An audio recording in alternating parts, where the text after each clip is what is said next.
To a story now that has left Jamaicans concerned about their safety and security.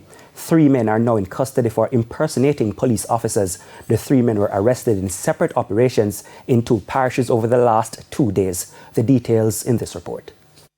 Blue denims, a Jamaica logo stitch bag, a tactical belt, and even a firearm. This man could easily pass for a police officer. But he's not a police officer. The man was among 2 males arrested in Barbican St. Andrew on Monday. They were arrested by the real police officers after they were spotted in a motor vehicle with blue flashing lights. At the time of their arrest, they claimed they were policemen attached to the Spanish Town police station.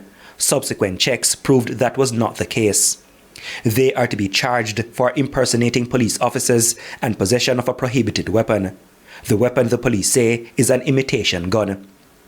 But this entire situation gets even more frightening, because fast forward to Wednesday morning in nearby Clarendon, on the outskirts of Mineral Heights near Maypen, another man was arrested for impersonating a police officer. He was wearing a tactical vest as well as a navy blue cap similar to the one police officers wear. A red Toyota motor car was also seized by the real police officers during the operation. This scary case of deja vu means 3 men have been arrested in the last 2 days for impersonating a police officer.